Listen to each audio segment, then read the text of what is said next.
How do we know each other? We met in the surf club 2 years ago Okay, in cool. Australia. And why are we sailing today? Why are we doing sailing? Nice day.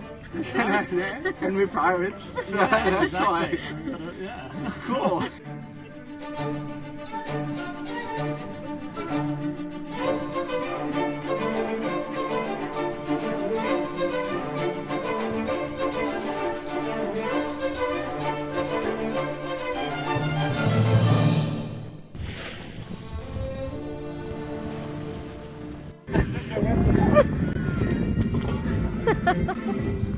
How do you know of the key?